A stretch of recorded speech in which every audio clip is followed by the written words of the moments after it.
Good morning আমার প্রিয় পরিবার, কেমন আছো বলো তোমরা সবাই? সবাই আশা করছি ভালো আছো, সুস্থ আছো। তো আরও একটি নতুন ব্লগ নিয়ে হাজির হয়ে গেলাম আমি, তোমাদের বান্ধবী রিঙ্কু। তো সকাল সকাল চলে এসেছি চা করতে। তো অনেক দিন ভিডিওর গ্যাপ পড়ে গেছে, তো সেই জন্য আমারও একটু মন খারাপ। তোমাদের সঙ্গে অনেক দিন দেখা সাক্ষাৎ হয়নি, তো ভাবলাম তাড়াতাড়ি সকাল সকাল উঠে আজকের ব্লগটা শুরু করি। কারণ কদিন ধরে পরীক্ষা গেছে মেয়ের, তারপরে আমার একটু ব্যস্ততার মধ্যে সময় কাটিয়েছি, আমি ওই জন্য ব্লগ শেয়ার করতে পারিনি। তাই আজকে থেকে ভাবলাম আবার কন্টিনিউ করি। তো যাই হোক, সকাল সকাল করে নিলাম তিনজনের জন্য 3 কাপ গরম গরম চা। তিনজন বলতে আমার বাবাকে দেবো, আমার মেয়েকে দেবো, আর আমি খাবো, ঠিক আছে? তো ওদের সবাইকে দিয়ে এখন এই যে চা খেতে বসেছি, আমি মনের আনন্দে চা খেতে বসেছি, কারণ সকালের চাটা আমার ভীষণ পছন্দের একটা জিনিস। তো চলো এখন চাটা খেয়ে নিই, তারপর সংসারের কাজকর্ম সব কিছু শুরু করব।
তো যাই হোক, সকাল সকাল আমার কাজকর্ম কিন্তু আমার বিছানা ঝাড়া দিয়েই শুরু হয়।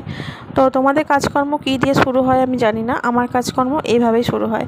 তো যেহেতু আমাদের ঘর বলতে দু কামরার রুম, আর দালান সেরকম কিছু নেই, একটা বাইরের বারান্দা আছে যেখানে আমি রান্না করি, আর ওপরে ঠাকুর ঘর আছে, ওপরে একটা ঘর আছে, নিচে পুরোটাই দোকান। তো এই যা, আমার উঠোন বলে কিছু নেই, কলতলা বলে কিছু নেই, আর দালান বলেও কিছু নেই। যতটুকু এই দুটো ঘরের মধ্যেই সব কিছুই আমার কাজ। মানে দোকানের কাজটা পুরোটাই তোমাদের দাদা সামলায়। সকালবেলা উঠোন ধোয়া, এই দোকান খোলা থেকে আরম্ভ করে, দোকান ধোয়ানো থেকে আরম্ভ করে, দোকানের সমস্ত কাজটাই তোমাদের দাদা প্রাথমিকটা শুরু করে দেয়। ও না থাকলে আমি করি, আর ও থাকলে ও করে। ও যখন ঘরে না থাকে তখন পুরোটাই আমাকে করতে হয়। আর আমার সকালের বাসি কাজকর্ম শুরু হয় আমার এই ঘর গুছানো দিয়ে। তো চলো বন্ধুরা, ঘরদোরগুলো গুছোই, এবার ঝাঁটপাট দেবো, ঠাকুর পুজো আছে। তো তোমরা পুরো ব্লগটা দেখতে থাকো, আমি কাজ করতে থাকি।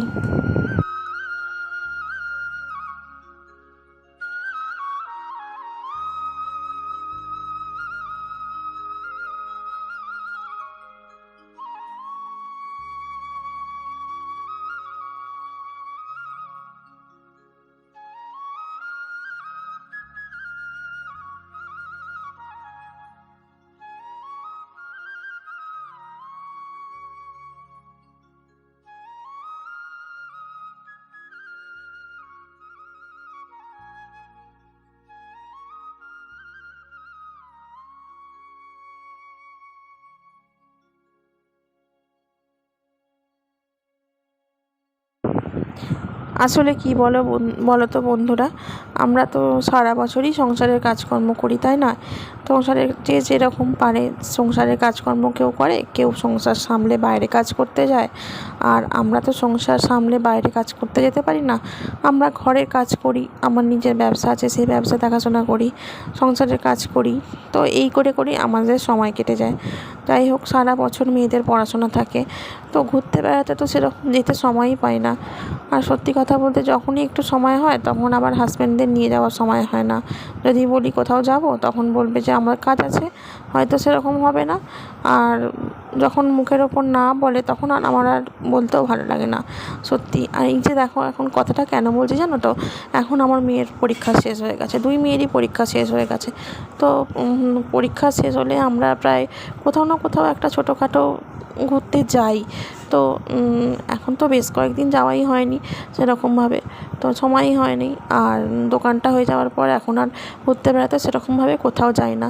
এই কদিন আগে বলছিলাম মেলা দেখতে নিয়ে চলো, বললো যে এই তো সবে আরম্ভ হলো, এখনও তো অনেক দিন আছে হবে, তো যাবো এখন একদিন। তারপরে বললাম কী গো এবার নিয়ে চলো, বলছে দাঁড়াও এই তো সবে আরম্ভ হলো, আরও 2 দিন যাক, যাওয়ার সময় কি চলে যাচ্ছে। তো যাই হোক, যখনই কোথাও যাওয়ার কথা বলি তখনই এক্সকিউজ না হলে অন্য কিছু দেখিয়ে আমাকে মানে কি বলবো, আমাকে বোকা বানানোর চেষ্টা করে, আমাকে বাচ্চা ভাবার চেষ্টা করে, যে কিছু বললে হয়তো আমি হয়তো শুনে নেবো, কিন্তু সেই শোনার মেয়ে ছেলে আমি নয়। আমি উল্টে মুখে মুখে বলতে থাকি, আমার কি সারা জীবনেও নিয়ে যাওয়ার সময় নেই। এই করে করে না আমার সত্যি কথা বলতে সংসারের কাজকর্ম ছেলে মেয়েদের দেখতে দেখতে আমার এবার এই টাইমটা যখন পরীক্ষা শেষ হয়ে যায়, এই টাইমটা আমার খুব বোরিং লাগে। মানে মোটামুটি আমার কোথাও কাটতে চায় না সময়, একদম আমার কাটতে চায় না, মনে হয় কোথাও যেন একটা ঘুরতে যাই। মনটা প্রচণ্ড কোথাও ঘোরার জন্য ব্যস্ত হয়ে যায়, কিন্তু সত্যি কথা হাজব্যান্ডদের নিয়ে যাওয়ার সময় হয় না। নিজের কাজেতে এখানে সেখানে চলে যায়, ওখানে সেখানে চলে যায়, হয়তো 1 দিন 2 দিন বাড়িও আসে না, এরকম যেমন কাজ থাকে যেমন করে। কিন্তু আমাদের জন্য যদি সময় তাদের বার করতে হয় তখন তাদের সময় থাকে না। তো যাই হোক, এই করে করে মনটার মধ্যে খুব বিরক্তি লাগে, ভালো লাগে না সত্যি। সংসারে তখন কাজ করতে ইচ্ছা হয় না, মনে হয় না সারাদিন বসেই থাকি। আমাদের জন্য যদি কাদেরও সময় না বেরোয় তাহলে আমি কেন কাদেরও জন্য সময় নষ্ট করব। তো এই ভেবে ভেবে না আমার মনের মধ্যে খুব কষ্ট হয়, জানো তো বন্ধুরা। আর আজকেও সেরকম মনটা ভীষণ ভারাক্রান্ত হয়ে রয়েছে, একদম ভালো লাগছে না, মনে হয় এক্ষুনি কোথাও থেকে ঘুরে আসি। কিন্তু যে উপায় নেই, সংসারের কাজ করব না ঘুরতে যাব না রান্না করব বলো। তো এতগুলো কাজ মাথায় নিয়ে না সত্যি আর ভালো লাগে না। তো চলো যাই হোক, কাজকর্ম সব সারা হয়ে গেছে, এখন পুজো দিতে এলাম, পুজোটা দিয়ে নেবো, ঠাকুরের পুজো টুজো দিয়ে তারপরে রান্না বাড়া হবে। তো এই যে ঠাকুরের পুজো দিচ্ছি, ফুল টুলগুলো দিয়ে দিচ্ছি ঠাকুরের পায়ে। তো এবার ঠাকুরের পুজো দেবো।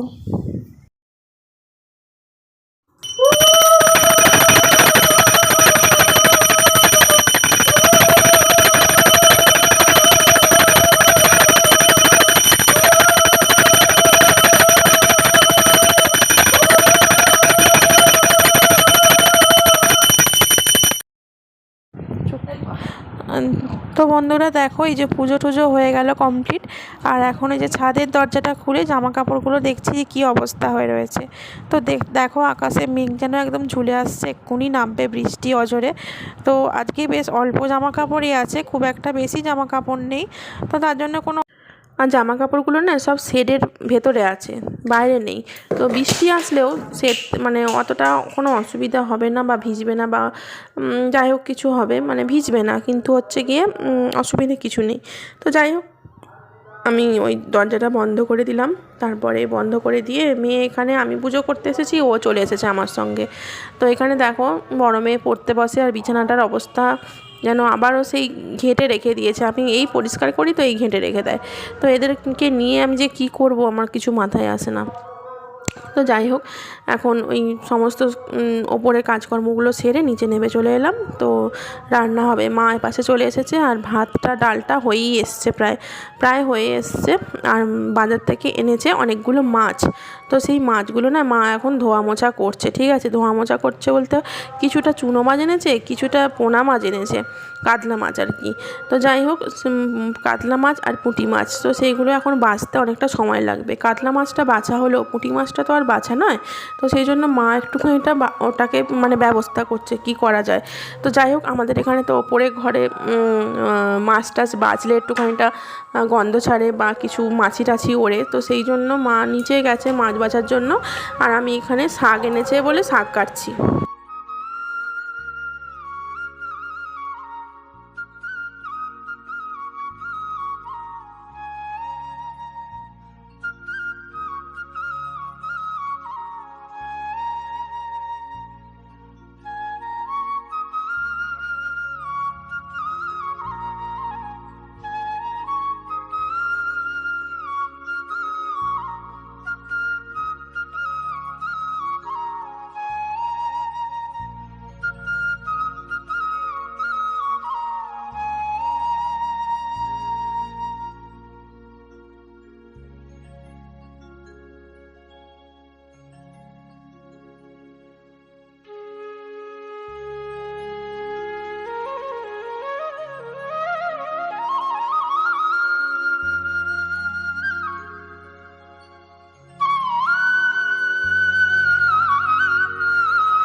সবজি কাটার পর রান্নাটাও এপাশে বসিয়ে দিলাম। তো আগে লাউ শাকের চচ্চড়ি করব মাছের মাথা দিয়ে।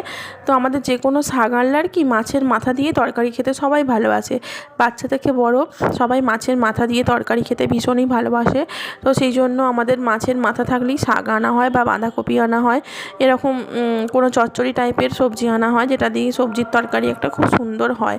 তো ঠিক আছে, আমি ওই লাউ শাকের তরকারিটা মাছের মাথা দিয়ে করছি চচ্চড়ি টাইপের। আর হবে মাছের ঝাল হবে, ডাল হয়ে গেছে, ভাত হয়ে গেছে, এগুলো সব হয়ে গেছে। আর শেষকালে হবে নিম পাতা। তো নিম পাতাটা ভাজা হলে ওটা আলু সেদ্ধর সঙ্গে মাখানো হবে। তো সেই জন্য তরকারিগুলো আগেই করে নিচ্ছি, তারপরে শেষকালে নিম পাতাটা ভাজবো। তো নিম পাতার ভাজা আমার আবার বেগুন দিয়ে খেতে ভীষণই ভালো লাগে। তো বাড়ির সবাই আবার বলছে আজকে আলু সেদ্ধ দিয়ে মাখা হবে, কারণ বেগুন নেই, থাকলে হয়তো বেগুন দিয়েই ভাজতাম। তো এর পাশে চা বসালাম, বাবা আরও একবার চা খাবে বলছে, বাবাকে একটু এখন চা করে দেবো। তো রান্না করতে করতে দেখি যে তেলের জায়গায় তেল একদম শর্ট পড়ে যাবে, কারণ মাছের ঝাল তুলবো, এখনও নিম পাতা ভাজা হবে, তার জন্য তেল একদমই নেই, সর্ষের তেল। আর আমি সর্ষের তেল ছাড়া অন্য তেলে রান্না করতে পারি না আর কি, মানে আমরা খাই না। তো সেই জন্য সর্ষের তেলটা নিচ থেকে এক প্যাকেট আনতে দিলাম, ওই যে কেটে আমি দুটো কৌটোর মধ্যে ঢেলে নিচ্ছি। আর এখানে দেখো খেতে বসেছি, মেয়েকে নিয়ে নাচের ক্লাসে যাব, আর বড় মেয়ে দেখো নিম পাতা ভাতে মাখা খাবার মানে যেই দিয়েছি ওকে না, একদম ওর রিয়াকশানটা কীরকম হচ্ছে দেখো। নিম পাতায় আলু ভাতে মাখানো ওকে দেয়া হয়েছে, তো সেই জন্য ও যা করছে, ওয়াক ওয়াক করে যেন কী কাণ্ড করছে। মা বলছে তুই না খাস, আমাকে দিয়ে দে, ওরকম মুখের বিকৃতি করতে হবে না। বলছি যে ওষুধের মতন এটা গালে দিয়ে ঘিরে নে, তো পারছেই না খেতে। তো যাই হোক, এখানে ছোটো মেয়েও রেডি হয়ে গেছে, আর ছোটো মেয়েকে যে ভাত খাওয়াচ্ছি দেখো, ওকে ভাতটা খাইয়ে দিলাম। আর বড় মেয়ের কিন্তু আজকে পরীক্ষা শেষ হয়ে গেল, ঠিক আছে। তো ছোটো মেয়েকে ভাত খাওয়াচ্ছি, ও নাচের ড্রেসটা পরে রেডি হয়ে পড়েছে, একবারে ভাত খেয়েই আমরা বেরিয়ে যাব। আর মা এখানে সবাইকে ভাত বেড়ে দিচ্ছে, আমার দেরি হয়ে গেছে বলে সবাইকে মানে ওকে খাওয়াতে বসবো বলে মা ভাত বেড়ে দিচ্ছে। আর এখানে আমার মেয়ে দেখো রেডি হয়ে টোটো করে উঠে যাচ্ছি আমরা। ও কী একটা কারণে রাগ হয়েছে একটু, তো সেই জন্য মুখটা একটু নিচুর দিকে করে আছে, ঠিক আছে। আর আমি যাচ্ছি, আমার বড় মেয়েও যাচ্ছে আজকে আমার সঙ্গে নাচের ক্লাসে, বলছে মা আমিও যাবো। আমি বলছি ঠিক আছে চল, পরীক্ষা তো শেষ হয়ে গেছে, আর তো এখন ঘুমও ধরবে না বা কিছু। পরীক্ষা থাকলে মনে হতো যেন দুপুরবেলা একটু ঘুমোই, কিন্তু যেহেতু নেই পরীক্ষা আর সেজন্য ঘুমও ধরবে না। তো আজকে একটু শাড়ি পরলাম, ইচ্ছা হলো, প্রত্যেক দিনই তো কুর্তি টুর্তি পরে যাওয়া হয়, আজকে একটু শাড়ি পরলাম। আর মেয়ে পাশে বসে আছে, দুই মেয়ে। তো চলো এখন নাচের ক্লাস থেকে হয়ে একেবারে সন্ধেবেলা বাড়ি আসবো যখন, তোমাদের সঙ্গে তখনই ভিডিওটা শেয়ার করব।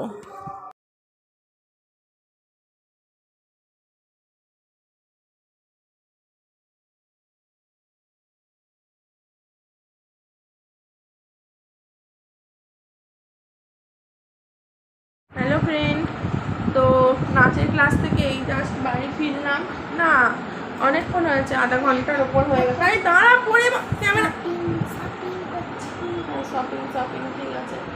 তো এসে সন্ধে টন্ধে দিয়ে দিয়েছি, নিজের দোকান টোকান ঝাড়ু মারলাম, ঝাড়ু টাড়ু মেরে নিচে সন্ধে দিলাম, ওপরে সন্ধে দিলাম, তারপরে এসে লম্বা হয়ে শুয়ে পড়েছিলাম, কারণ আমার না তো শুলে হবে না, একদম পিঠে সিদ্ধারা যন্ত্রণায় ফেটে যাচ্ছিলো। খেয়ে দিয়েই সঙ্গে সঙ্গে বেরিয়ে গেছি, 1 ঘন্টা দেরি করিনি। তারপর এই যে চা করে দিল তোমাদের দাদা, গরম গরম এক কাপ। এই যে চাটা দেখে মনে হচ্ছে খুব কড়া হয়েছে, না কড়া হয়নি, ঠান্ডা হয়ে গেছে চাটা। আর মেয়েকে বললাম দুটো কটকটি ভাজা দিতে, আমাকে দিয়েছে দেখো, শুধু তোমাদেরকে দেখাচ্ছি কেমন, দেখো কাতে করে কটকটি ভাজা দিয়েছে,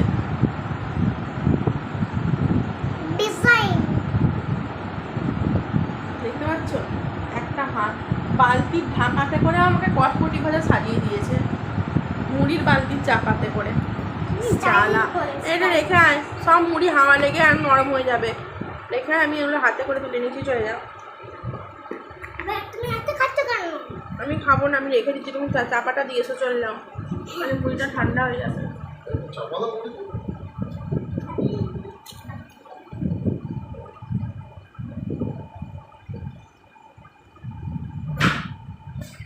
চা খাওয়া কমপ্লিট, আর এখন নিয়ে কি বসেছি জানো, তো মেয়েকে নাচের ক্লাসে ঢুকিয়ে দিয়ে বড় মেয়ে আর আমি দুজনে মিলে গেছিলাম একটু শপিং করতে, কারণ দিদিভাই দাঁড়িয়েছিল। তো কারণ মেয়ে বলছিল যে অনেক দিন ধরে মা যাওয়া হয়নি, কোথাও যাওয়া হয়নি, আর আমাদের পরীক্ষা টরীক্ষা শেষ হয়ে গেছে দুই বোনের, তো সেই জন্য একটু কেনাকাটা করলাম আর কি, অনেকদিন কেনাকাটা করাও হয়নি। তো মেয়ের জন্য জামা কিনতে যাব বলি আরও গেলাম, তো এই যে পুচকুর জন্য জামা কিনবো বলে, তো ওর জন্যই বেশ কয়েকটা জামা কিনেছি। তো দুটো ব্যাগ হয়েছে দেখো, এই যে এই একটা ব্যাগ আর এই একটা ব্যাগ, ঠিক আছে, সিটি বাজার কলকাতা, না সিটি বাজার মেট্রো, ঠিক আছে।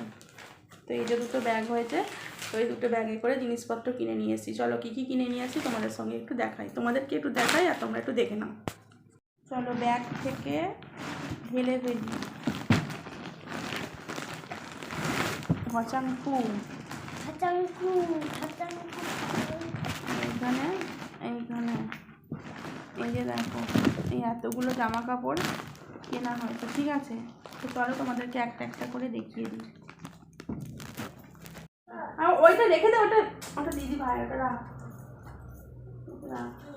তো এই যে ছোটো মেয়ের জন্য জামা কাপড় কিনেছি, তোমাদেরকে দেখাই চলো। ওর জন্যই বেশিরভাগ কিনেছি। কোথায় গেল এই বক্সটা? তো এই বক্সের মধ্যে একটা জামা দিয়েছে,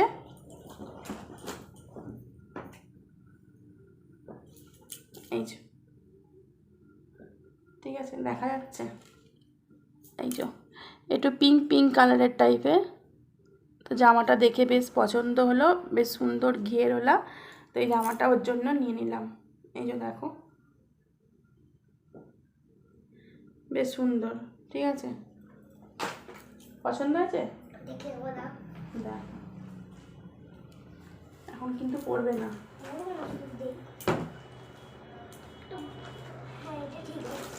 পছন্দ হয়েছে?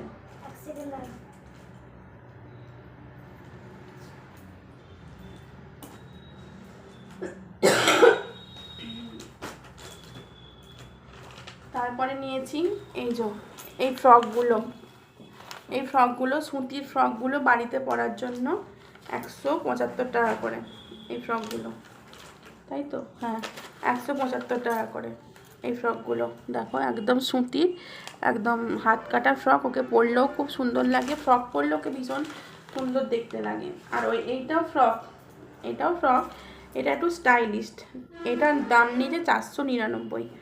তো এটা বেশ স্টাইলিস্ট, এটা কোথাও যাওয়ার পক্ষে ঠিক আছে। তার এইগুলো বাড়িতে বা সামনাসামনি কোথাও গেল এগুলো ঠিক আছে। তো দেখো এই একটা ফ্রক নিয়েছি, আমার এই ফ্রকগুলো খুব ভীষণ পছন্দ, সব এগুলো 175, না না এইটা একটু দাম বেশি, এটা 299 টাকা। দেখো এই যে, দাঁড়াও, এই যে এই একটা ছোট্ট মতন পুচকি মতন ফ্রক, সবই ওর জামা। এই একটা দেখো, আমি পছন্দ হলে আবার অনেকগুলোই নিয়ে নিই, এটাও 175 টাকা। ওই আগের প্রিন্টটা এই প্রিন্টটা একই, দেখো এই যে, এই যে ট্যান, ঠিক আছে। এই একটা, আবার একটা, এই যে এই 4খানা ফ্রক ওর জন্য বাড়িতে পরার জন্য নিয়েছি, ঠিক আছে। এটাও 175 টাকা। তো 3খানা 175, একটা 299 আর একটা 499, ঠিক আছে। হলো, আমার পছন্দ হয়েছে, এটা দেখো। আচ্ছা, আর এই তো গেঞ্জির টপ নিয়েছি দুটো বাড়িতে পরার জন্য, এইগুলো সবসময় বাড়িতে পরার জন্য, এরকম যেগুলো পরে সবসময়, এই যে এইগুলো আমাদের এখানে সিটি বাজার মেট্রোতে দাম দিয়েছে তোমার 149 টাকা করে, ঠিক আছে। এই একটা, আর না এটা নয়, এর সঙ্গে এই একটা, এই দুটো বাড়িতে পরার জন্য নিলাম, ঠিক আছে। 3-4 মাস ছাড়া এরকম জামা লাগে বেশ কয়েকটা, ওই জন্য কিনে টিনে রাখি আর কি। তো তারপরে আরও দেখাচ্ছি, তারাও আরও দুটো স্টাইলিস্ট গেঞ্জি নিয়েছি, মানে স্টাইলিস্ট গেঞ্জি, এই যেগুলো হচ্ছে গিয়ে ফিটিংস একেবারে পরে। তো এই যে দেখো হোয়াইট কালারের একটা নিয়েছি, দোলে পরার জন্য, এই যে, না না দোলে পরার জন্য না, এই যে গোল গলা, আর পেছনের ডিজাইনটা দেখো এইরকম, পেছনের ডিজাইনটা দেখো এরকম, এলাস্টিক দেওয়া, এগুলো পুরো টাইট ফিটস পরে, ঠিক আছে। তো এগুলো খুব স্টাইলিস্ট। এগুলোর দাম নিয়েছে 149 টাকা করে। এইটা একটা নিয়েছি, আর একটা কি কালারের নিলাম, দিদি ভাই, হোয়াইট একটা আর রেড একটা, সেম একই। এই যে এই যে এই যে, ঠিক আছে। এগুলো 149 টাকা করে নিয়েছি, ঠিক আছে। আর দুটো হট প্যান্ট নিলাম পরার জন্য বাড়িতে। এই যে, এই হট প্যান্টের আর কি দেখাবো, তবু এগুলো আমার ভালো লাগে। ওরা এগুলোই পরে 12 মাস, এইগুলোই পরে, ঠিক আছে। এগুলো 99 টাকা করে নিয়েছে। দাঁড়ান দেখাচ্ছি দিদি ভাইয়েরটা। এই হয়ে গেল ওর জামা কাপড়। আর আমার গরমের জন্য নিয়েছি দুটো জামা নিয়েছি। ও 1 পিস নিয়েছে, ও এবারে টপ একটাই নিয়েছে। তো টপটা আমার খুব পছন্দ হয়েছে। না, এটা উল্টো হয়ে গেছে, সোজা করি। তোমার এরকম টপ নেই, এগুলো বড়দের। তোমারটা স্টাইলিস্ট ওইটা আছে। এই টপ, এই টপটা আমার খুব পছন্দ।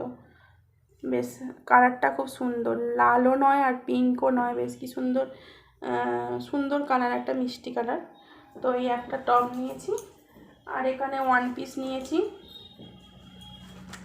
ও, এটা মানু খুলে ফেললি কেন তোর? তুই না 1 পিস দেখো, এমনি শুধু ব্ল্যাক কালারের শর্ট। এই যে ব্ল্যাক কালারের ওপরেরটা, এই যে ও খুলে ফেললো, এটা সেটিং ছিল একসঙ্গে। ব্ল্যাক কালারের ওপরেরটা